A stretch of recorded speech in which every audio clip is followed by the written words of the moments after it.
नमस्कार दोस्तों, मैं हूं याचिका वर्मा और आपका स्वागत है मेरे चैनल एस्ट्रोलॉजी मैट्रिक्स पे। मैं आई हूं प्रयागराज और आज इस वीडियो में मैं आपको बताने वाली हूं कि क्या है मिथ और क्या है रियलिटी महाकुंभ तक आने की। जैसे कि संगम पहुंचने तक कितना चलना पड़ेगा, कैसी सुविधाएं हैं यहाँ, कितनी भीड़ है, अघोरी बाबा का आशीर्वाद आपको कहाँ मिलेगा, किन किन परेशानियों का सामना करना पड़ सकता है और किन चीज़ों का ख्याल आपको रखना है जब आप यहाँ आएंगे। प्रयागराज, जिसको हमारे शास्त्रों में तीर्थराज यानी कि सभी तीर्थों का राजा होने का ओहदा दिया गया है। इसी प्रयागराज में आयोजित होता है दुनिया का सबसे बड़ा मेला यानी कि महाकुंभ का। इस बार महाकुंभ का संयोग 144 सालों के बाद बन रहा है। शास्त्रों के अनुसार महाकुंभ हर 12 साल के बाद आता है, लेकिन 12-12 सालों के 12 चरण पूरे होने पर ये वाला पूर्ण महाकुंभ कहलाता है।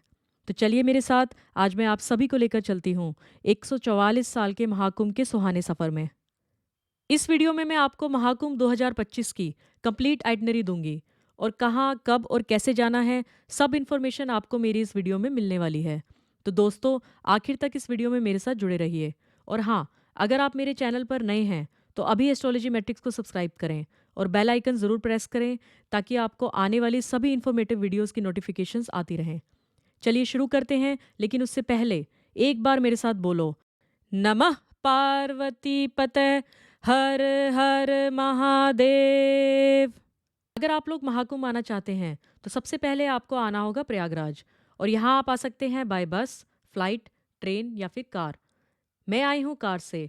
मैंने तय किया है गुड़गांव हरियाणा से प्रयागराज तक का सफ़र, जो कि करीब 700 किलोमीटर का है। सफ़र लंबा था, लेकिन महाकुंभ जाने की जो एक्साइटमेंट थी उससे पता ही नहीं चला कब मैं प्रयागराज पहुंच गई। हमने बुक कराया था एक 3 BHK अपार्टमेंट एयरबीएनबी से, जो कि करीब 3 से 4 किलोमीटर दूर था संगम एरिया से। यह अपार्टमेंट हमें करीब 10,000 का पड़ा 2 नाइट्स के लिए। अगर आपका बजट कम है तो आप कॉटेज या फिर टेंट भी बुक करा सकते हैं महाकुंभ संगम एरिया में। इनका प्राइस आपको करीब 2,000 से लेके 18,000 तक की रेंज का पड़ेगा।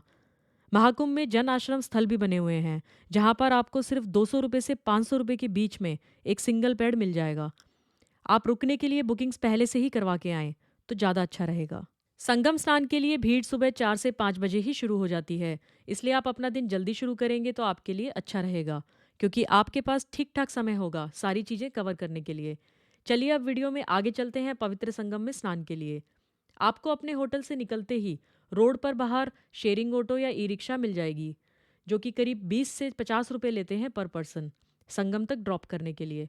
रास्ते में आपको ट्रैफिक काफ़ी मिलेगा, इसलिए टाइम ज़्यादा लग सकता है। हमें करीब 30 मिनट के आसपास लगे थे। अगर आप महाकुंभ के कॉटेजेस में रुक रहे हैं तो आपका ये ट्रैवल का समय बच जाएगा। 3 किलोमीटर पैदल चलने के बाद फाइनली मैं माँ गंगा यमुना सरस्वती के पवित्र संगम पर पहुंच गई। यहाँ लोगों को बहुत कन्फ्यूजन रहती है कि त्रिवेणी संगम का मेन संगम कहाँ होता है और वहाँ पहुँचना कैसे है, क्योंकि ये महाकुंभ पूरे 40 से 50 किलोमीटर में फैला हुआ है और कई सेक्टर्स में डिवाइडेड है, तो कन्फ्यूजन बहुत है कि मेन संगम कौन सा है। इस त्रिवेणी संगम में डुबकी लगाने के 2 तरीके होते हैं। पहला तरीका, संगम पर बने घाट पर जाकर डुबकी लगाना, जो कि आप में से कई लोग प्रेफर करेंगे, क्योंकि इसमें ज़्यादा समय नहीं लगता। 10 से 20 मिनट के अंदर आप आराम से डुबकी मार सकते हैं, कपड़े पहन सकते हैं और आगे प्रस्थान कर सकते हैं। और दूसरा तरीका है बोट करके नदी के बीचों बीच त्रिवेणी संगम पॉइंट पर जाकर स्नान करना। वहां पहुंचने के लिए आपको थोड़ा और पैदल चलना पड़ेगा। महाकुंभ में त्रिवेणी संगम पे जाने के लिए एक किला बना हुआ है। किले के पास एक घाट है, वहां पर ही आपको बोट्स मिलेंगी, लेकिन शाही स्नान यानी कि अमृत स्नान वाले दिन बोट्स नहीं मिलेंगी। उस दिन अगर आपको संगम स्नान करना है तो आपको सरस्वती घाट या अरेल घाट पर ही बोट मिलेंगी। शाही स्नान की डेट्स मैं आपको स्क्रीन पर लिख के दे रही हूँ, तो इन डेट्स में ध्यान रखिएगा। अगर आपको भीड़ से बचना है या फिर 10 से 12 किलोमीटर की वॉक अवॉइड करनी है तो आप इन डेट्स वाले दिन महाकुंभ मत जाइएगा। अब हम पहुंच गए हैं किला घाट, जहां से हमें बोट ढूंढनी शुरू करनी है। लेकिन अब बात करते हैं प्राइस की, तो यहाँ बोट वालों की बहुत मोनोपोली है। ये लोग 150 से 500 रुपये पर पर्सन के हिसाब से चार्ज करते हैं। आप इनसे बार्गेनिंग कर सकते हैं, लेकिन बहुत ज़्यादा भीड़ होने की वजह से और धक्का मुक्की की वजह से हमने 400 रुपये पर पर्सन में बोट बुक करा दी है। अब हम बैठ चुके हैं बोट में और त्रिवेणी संगम की तरफ प्रस्थान कर रहे हैं। समय हुआ है करीब दोपहर के 12:30। काफ़ी तेज़ धूप है और गर्मी भी बहुत है यहाँ पर। बोट को इस पार्किंग एरिया से निकालना भी एक बहुत बड़ा चैलेंज है। इनको काफ़ी टाइम लगता है इन बोट्स को यहाँ से निकालने में, जैसे कि आप इस वीडियो में देख सकते हैं। इसलिए 400 रुपये पर पर्सन मुझे वर्थ लगे। लाइफ जैकेट का रंग अच्छा तो नहीं है, लेकिन पहनना ज़रूरी है। अगर आप भी यहाँ संगम पर आए तो प्लीज़ लाइफ जैकेट ज़रूर पहनना, ये मैंडेटरी है। बोट के शुरू होते ही आपको ये सुंदर बर्ड्स देखने को मिलेंगे। ये बर्ड्स खाने के लिए बोट के चारों तरफ चक्कर लगाते हैं। हम भी इनके लिए नमकीन लेके गए थे। ये नज़ारा इतना सुंदर है, आप इस वीडियो में देख सकते हैं। अगर आप चाहते हैं इनको दाना खिलाना, यहाँ बोट्स भी मिलेंगी जो इनके लिए दाना बेचती नजर आएंगी। आप इनसे खरीद के इनको दाना दे सकते हैं। सरकार ने यहाँ बोट एम्बुलेंस का भी इंतज़ाम कर रखा है, जिसको देख के लगता है कि ये लोग काफ़ी प्रिपेयर्ड हैं किसी भी तरह की दुर्घटना के लिए। तो दोस्तों, फाइनली हम लोग संगम पर पहुंचने वाले हैं, जहां पर यमुना, गंगा जी और सरस्वती जी का संगम होता है। और ये जो आपको पूरी लाइन दिख रही है, यहाँ पर काफ़ी सारे प्लेटफॉर्म्स बना रखे हैं जहां पर आप उतरकर स्नान कर सकते हैं। आपका बोट वाला आपको ऐसे ही किसी पॉइंट पर जाके रोकेगा और आपको स्नान करने के लिए कहेगा। भीड़ बहुत ज़्यादा है, इसलिए जल्दी जल्दी हम उतर के स्नान के लिए जा रहे हैं। बोट वाला ज़्यादा समय नहीं देता है, ना ही वेट करता है, इसलिए आपको जल्दी स्नान करना है और वापस आना है। पानी काफ़ी ठंडा है, लेकिन गर्मी होने के कारण स्नान करने में हमें बेहद आनंद आया। आपको काफ़ी जगह मिल जाएगी स्नान करने के लिए। हमें तो सौभाग्य प्राप्त हुआ महाकुंभ के संगम में डुबकी लगाने के लिए। मैं चाहती हूँ आप लोगों को भी ये सौभाग्य प्राप्त हो। तो बोलो गंगा मैया की जय। माँ गंगा यमुना सरस्वती के इस पवित्र संगम पर स्नान करके मेरी तो आत्मा ही तृप्त हो गई। आप लोग यहाँ से कैन खरीद सकते हैं त्रिवेणी संगम का पानी साथ ले जाने के लिए। आपसे रिक्वेस्ट करूंगी कि ज़्यादा बड़ी कैन ना लें, क्योंकि आपको इसको उठाकर 3 से 4 किलोमीटर चलना पड़ सकता है। इसलिए इस बात का ध्यान रखें और कंफर्टेबल शूज़ या स्लीपर्स ही पहनें। आपकी यात्रा को आरामदायक बनाने के लिए हेल्प मिलेगी। यहाँ पर आपको चेंजिंग रूम्स भी मिलेंगे, जहाँ थोड़ी वेटिंग लाइन हो सकती है, लेकिन नंबर जल्दी आ जाएगा। लोगों ने काफ़ी अनहाइजीनिक तरीके से अपने गीले कपड़े यहाँ पर छोड़ रखे हैं, लेकिन इतनी भीड़ के चलते इतना तो मैनेज हो सकता है। अब चलिए बढ़ते हैं अपने सफ़र में आगे। संगम पर स्नान करवाने के बाद बोट वाला आपको किला घाट के पास उतारेगा। जैसे ही आप और आगे चलेंगे, वैसे ही आपको बड़ी बड़ी कतारों में खड़े हनुमान जी के हज़ारों भक्त दिख जाएंगे। और आप भी प्रभु के दर्शन करने के लिए चुपचाप जाके लाइन में लग जाइएगा, क्योंकि अगर आप प्रयागराज आए और हनुमान जी के दर्शन नहीं किए तो क्या फ़ायदा आपका इतनी दूर आने का। लंबी कतार देख के घबराइएगा नहीं, क्योंकि आपका दर्शन करने का नंबर जल्दी ही आ जाएगा, क्योंकि यहाँ का मैनेजमेंट बहुत अच्छा है। हमें करीब 20 से 30 मिनट लगे पूरे दर्शन करने के लिए। लेटे हुए हनुमान जी का ये मंदिर भारत के सबसे अनोखे मंदिरों में से एक है। यहाँ भगवान हनुमान जी की 20 फीट लंबी विशाल मूर्ति विराजमान है, जिसमें वो विश्राम मुद्रा में हैं। ऐसा माना जाता है कि यहाँ आकर दर्शन करने से सभी बाधाओं और कष्टों से मुक्ति मिलती है।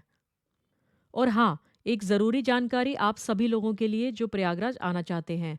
अमृत स्नान वाले दिनों में हनुमान जी का ये मंदिर भीड़ की वजह से बंद रहेगा, तो आप इस बात का ध्यान रखिएगा। अगर सुविधाओं की बात करें तो आपको कार पार्किंग के लिए कोई दिक्कत नहीं होगी। गवर्नमेंट ने अच्छे इंतजाम कर रखे हैं। टॉयलेट्स और जन सुविधाओं के लिए ऐसे ब्लू कलर के टॉयलेट्स बना रखे हैं, जो आपको थोड़े थोड़े कदम पर मिल जाएंगे। इसके लिए आपको कोई पैसा नहीं देना, ये एकदम मुफ्त है। साफ सफाई इतनी ज़्यादा नहीं है, लेकिन काम चलाने के लिए ठीक है। जगह जगह आपको छोटे रेस्टोरेंट्स भी मिलेंगे, जहाँ 100 रुपये पर प्लेट थाली मिलती है। 2 सब्जी, पूरी, रुमाली रोटी और राइस उसमें इंक्लूडेड है, अनलिमिटेड फूड के साथ। और आप चाहें तो भंडारों में भी भोजन कर सकते हैं। और खाने के लिए यहाँ पर फ्रूट्स, स्प्राउट चाट, स्वीट कॉर्न, जूस, चाय, लेमन टी की बहुत सारी छोटी छोटी कार्ट्स मिल जाएंगी। कुंभ के अंदर ई रिक्शा चलती रहती हैं। अगर आपको चलने में कोई दिक्कत है या आप ज़्यादा दूर नहीं चल सकते, तो 20 रुपये या 50 रुपये पर पर्सन के हिसाब से या अवेलेबिलिटी के हिसाब से इनको बुक करा सकते हैं। अगर आपका कोई परिजन या फैमिली मेम्बर इस महाकुंभ की भीड़ की वजह से बिछड़ जाता है, तो आप खोना पाना केंद्र में जाकर उनका नाम दर्ज करवा सकते हैं, या फिर माइक पर अनाउंसमेंट कर सकते हैं उन्हें ढूंढने के लिए। इससे काफ़ी मदद मिलेगी। जगह जगह पर आपको पुलिसकर्मी मिल जाएंगे, जो कोई भी असुविधा या फिर जानकारी के लिए आपके लिए खड़े हैं। महाकुंभ में आपको जगह जगह साधुओं की झांकियां देखने को मिलेंगी। अलग अलग संस्थाओं ने अपनी भगवत कथा के पंडाल लगा रखे हैं। अगर आपके पास समय है तो इनमें जाकर ज़रूर बैठिएगा। अगर आप नागा साधु, अघोरी बाबा या किन्नर अखाड़ा जाना चाहते हैं, उनका आशीर्वाद लेना चाहते हैं, तो आपको जाना होगा सेक्टर 19, 20 या सेक्टर 21, जहाँ पर आपको साधु बाबा के पंडाल मिल जाएंगे, कुछ इस तरह के जैसा कि आप वीडियो में देख सकते हैं। आप इनसे आशीर्वाद ले सकते हैं, बातें कर सकते हैं या फिर अपने बारे में भविष्यवाणी भी करवा सकते हैं। हम भी पहुंचे हैं आशीर्वाद लेने के लिए और कुछ सवाल इन बाबा से बाबा करने के नमस्कार। लिए। कैसे हैं आप? बेटा ठीक। आपका नाम बाबा जी? मेरा नाम ये एक श्री दिगंबर संगम भारती नागा बाबा के नाम से प्रसिद्ध हूँ, तपसी बाबा। तपसी बाबा। अच्छा अच्छा अच्छा। तो बाबा जी आप यहाँ कब आए महाकुंभ में? यहाँ पर हमको 2 महीने हो गए। 2 महीने। तो वैसे आप कहाँ रहते हैं बाबा जी? ये हमारा स्थान पड़ता है, आप कभी गए हो बद्रीनाथ केदारनाथ की साइड? बद्रीनाथ केदारनाथ। तो वहाँ पे आप हाँ, हम लोग तपस्वी साधु हैं। हम लोगों का ये एक दर्शन नागा सन्यासियों का कुंभ में हुआ करता है। फिर उसके बाद में दर्शन नहीं होता है। फिर हम लोग अपने आश्रम पर चले जाते हैं। आश्रम। जंगलों में अपने आश्रमों पर, वहीं पर अपना भजन पूजन नियम कर्म, हम लोग तपस्वी साधु हैं। और ये सब तपस्या सनातन धर्म के लिए हम लोग करते हैं। जी जी जी। यानी संत अपने हित के लिए नहीं होते, संत होते पर हित के लिए।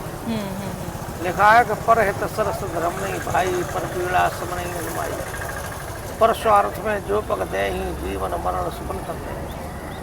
संत अपने हित के लिए नहीं होते, संत एक ये परहित के लिए होते हैं। और जो भी हम लोग तपस्या करते हैं वो सनातन का यानी हम लोगों का ध्वज है। और हम लोग जनता के लिए तपस्या करते हैं। हमारे भक्तगण, हमारी जनता हमेशा सुखी रहे, हमारे भक्त सुखी रहे, इसलिए। तो बाबा जी आपका परिवार कहाँ है? हम लोग यानी परिवार से जब निकल आते तो परिवार का कोई वो नहीं, हमारा परिवार तो आप ही लोग। मतलब जो भी परिवार में रहे होंगे आपके माता पिता, तो उनसे कभी कोई संपर्क आप? नहीं, जब हम कई जगह पढ़ते ही पढ़ते साधु हो गए। दूसरी बात, हमारा परिवार तो आप लोग। लिखा है कि ये माँ पिता भ्राता और तंगी ये सब है मतलब के सब। समझे, जो आप हमारी धर्म की बेटी हो, आज धर्म की बहन है, तो क्या है? यही परिवार है। यही परिवार है। तो आप किस उम्र से बाबा जी साधना में? अरे साधना तो हमारी केवल एक 18 साल से हूँ। 18 साल तक हमने पढ़ाई की, फिर यानी ये गुरु की सेवा में लग गए। तो आपने अपनी पढ़ाई कहाँ से की बाबा जी? पढ़ाई कहाँ से करी? अरे पढ़ाई तो मैंने ये जहाँ पर जन्मभूमि थी वहाँ से की। अच्छा। तो आप पहाड़ों में रहते हो, तो वहाँ पे खाना पीना कैसे करते हो? खाना पीना जब माता के ये वही इस गर्भ स्थल में कौन खाना देता था जब हमारा अपन की टंगी होती, देने वाला तो वही है शिव। हाँ वो तो है। लिखा के बहिर करो सदा तन की रखवाली, जो बालक राखे महतारी। जब भोजन को जब माता के इस 60 ग्राम में दे सकता है, और जब इन मृतलोक में आता है तो ये पहले शिव ये भोजन का नहीं इंतजाम करता है। हाँ। स्थलों में पहले ही दूध भर देता है। आगे जाओ, इन मृतलोक में जाओगे, जगह अपनी माँ का दूध पीना। तो खाना बाबा जी जैसे कितनी बार आप खा पाते हो पूरे दिन में, या क्या रहता है? यानी खाना पीना नहीं खाते हम लोग, केवल हम तो चाय से रहते हैं। चाय से? खाली चाय? हाँ, मतलब भोजन में और कुछ आप नहीं?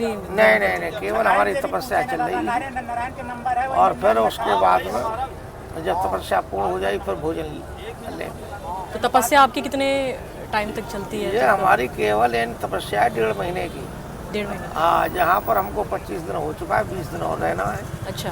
फिर 20 दिन के बाद यहाँ से चले जाओगे? हाँ। तो पैदल चल के जाते हो बाबा जी? अरे ये तो पैदल है, जैसे का नाम काऊ भक्त ने ये टिकट करा दिया, टिकट से चले गए। हाँ, ये सब भक्तों का वो होता है। बोल आनंद कंद भगवान की जय। अगर आप हेलीकॉप्टर से त्रिवेणी संगम के नज़ारे देखना चाहते हैं तो आपको सेक्टर 24 में ओमेक सिटी के सामने हेलीपैड एरिया में आना पड़ेगा। ये राइड करीब 5 से 7 मिनट की होती है और पर पर्सन आपसे 1200 से 1400 रुपये के आसपास चार्ज करते हैं। बहुत भीड़ होने के कारण ये सब राइड्स पहले से ही ओवरबुकड रहती हैं। अगर हो सके तो आप आने से 7 दिन पहले ऑनलाइन टिकट्स बुक करवा के आएँ। वेटिंग टाइम बहुत ज़्यादा होता है, इसलिए आप एक दिन एक्स्ट्रा लेके चलिए इस हेलीकॉप्टर राइड को करने के लिए। कम से कम 3 से 4 घंटे की वेटिंग रहती है इसके लिए। अगर आप महाकुंभ आए और लेज़र शो नहीं देखा तो आपने बहुत कुछ मिस कर दिया। अगर आप लेज़र शो का आनंद उठाना चाहते हैं, आपको आना होगा यमुना के काली घाट पर नियर बोट हाउस। ये शो रोज़ रात को करीब 7 से 9 बजे के बीच में होता है। यहाँ के लेज़र शो में आपको त्रिवेणी संगम के बारे में, यहाँ के मंदिरों के बारे में और साथ में प्रयागराज के बारे में विस्तार से समझाया जाता है। प्रयागराज से जुड़ी पौराणिक कहानियाँ और किस्से भी दिखाए जाते हैं। ये लेज़र शो अब तक का इंडिया का सबसे one of the best show माना जाता है। ये एक लाइफ टाइम एक्सपीरियंस है, इसलिए अगर आप महाकुंभ में आ रहे हैं तो आपको ये शो को बिल्कुल भी मिस नहीं करना चाहिए। दोस्तों, बहुत बहुत धन्यवाद आप सभी का मेरी इस वीडियो में आखिर तक जुड़े रहने के लिए। आई होप आपको दी गई सारी इन्फॉर्मेशन बहुत काम आएगी अगर आप भी महाकुंभ आने का प्लान कर रहे हैं। अगर आपका और कोई सवाल है जो आप पूछना चाहते हैं महाकुंभ आने से पहले, तो मुझे कमेंट में ज़रूर बताइएगा, जवाब आपको तुरंत मिलेगा। अगर आपको ये वीडियो पसंद आई है तो मेरे चैनल एस्ट्रोलॉजी मैट्रिक्स को सब्सक्राइब करना मत भूलिएगा और आगे ऐसी ही इन्फॉर्मेटिव वीडियोज़ के लिए बेल आइकन को ज़रूर प्रेस करें। धन्यवाद। हर हर महादेव।